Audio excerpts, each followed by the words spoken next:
नमस्कार मैत्रिणींनो, माय फॅमिली माय life YouTube चॅनलमध्ये तुमचे स्वागत आहे। तर आमच्या घरापासून जवळ असलेल्या म्हणजेच 5 किलोमीटर अंतरावर असलेल्या चिंचगाव येथे एक महादेवाची टेकडी आहे आणि खूप छान मंदिर आहे। त्या ठिकाणी आज आम्ही दर्शनासाठी सोमवार असल्यामुळे गेलो होतो। या दर्शनाला येण्याचे कारण ते तुम्हाला या व्हिडिओद्वारे कळणारच आहे, त्यामुळे तुम्ही व्हिडिओ शेवटपर्यंत नक्की बघा। आम्ही या ठिकाणी चिंचगाव टेकडी म्हणतात, महादेवाचं मंदिर हे टेकडीवर असल्यामुळे त्याला चिंचगाव टेकडी हे नाव पडलेलं आहे। या ठिकाणी आम्ही श्रावण महिन्यामध्ये सुद्धा दर्शनाला जातो। तर आज येण्याचे मुख्य कारण म्हणजे आपला चॅनल मॉनिटाईज झालेला आहे आणि मॉनिटाईज जरी झाला असला तरी प्रथम आपण देवाचे दर्शन घ्यावे असे मला वाटते। त्यामुळे जरी कष्ट आपले असले तरी यश देणारा, साथ देणारा तो देवच असतो असा समज माझा आहे। त्यामुळे येथे आज सोमवार असल्यामुळे आम्ही दोघेजण दर्शनासाठी गेलो होतो। या ठिकाणी दर्शन घेऊनच आपला सक्सेस सेलिब्रेशन करायचं आम्ही ठरवलं होतं।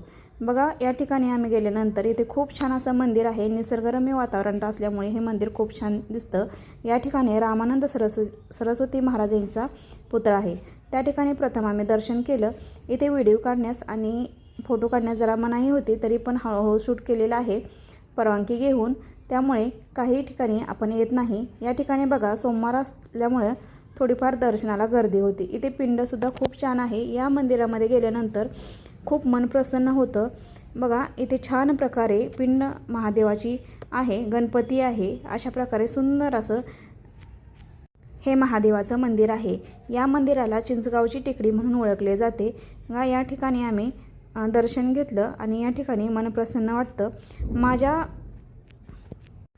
मेहनतीमध्ये देवाने सुद्धा मला साथ दिलेली आहे।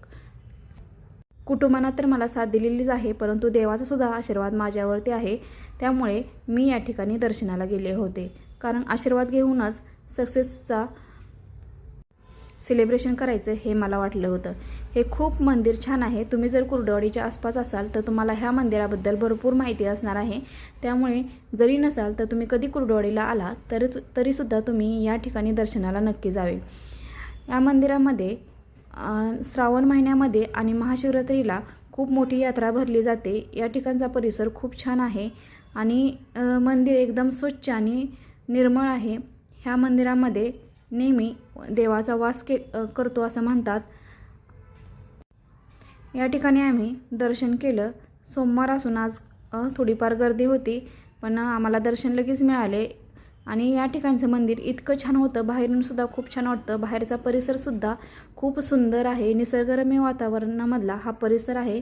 यामध्ये सुद्धा रहिवासीसुद्धा लोक आहेत। इथे देखभाल करण्यासाठी भरपूर असे लोक रहिवासी आहेत आणि इथला निसर्गातला वातावरण खूप छान आहे। दर्शन झाल्यानंतर आम्ही घरी यायला निघालो। टेकडीवर असल्यामुळे उंचावरून खाली येताना अशा प्रकारे रस्ता आहे। हळूहळू आम्ही घरी यायचं ठरवलं। येतानाच आमचा थोडासा प्लॅन चेंज झाला आणि आम्ही पाणीपुरीचा विचार केला होता आणि त्याचप्रमाणे आम्ही काय केलं, थोडंसं आल्यासारखं दर्शन करून थोडंसं सक्सेसचा म्हणून माझी आवडती म्हणजेच पाणीपुरी खायला आम्ही गेलो आणि पाणीपुरीसुद्धा खूप सुंदर आज होती। आज दिवसच खूप सुंदर होता। त्यानंतर पाणीपुरी खाल्ली आणि मुले हॉस्टेलला गेल्यामुळे थोडंसं सेलिब्रेशन आम्ही मुलांच्या अगोदरच, मुले आहेत तोपर्यंतच केलं होतं, परंतु त्याचा व्हिडिओ बनवलेला नव्हता आणि मुलांना सोबत घेऊन आम्ही सक्सेस व्हायच्या अगोदर 2 दिवससुद्धा सक्सेस होणार हे आम्हाला माहिती असल्यामुळे आम्ही मुलांसोबतसुद्धा आमचा आनंद साजरा केला होता। अशा प्रकारे आम्ही आमचं कुटुंबाने सेलिब्रेशन केलेलं आहे। तर तुम्हाला आमचे व्हिडिओ कसे वाटतात? व्हिडिओ आवडला तर लाईक करा, शेअर करा आणि सबस्क्राईब करायला विसरू नका। अशाच प्रकारचे नवीन नवीन व्हिडिओ घेऊन आम्ही नेहमी येणार आहे। सगळ्यात महत्त्वाचे म्हणजे फॅमिलीसोबत सेलिब्रेशन करायला मला खूप खूप आवडतं आणि माझ्या फॅमिलीची मला खूप खूप साथ आहे। धन्यवाद।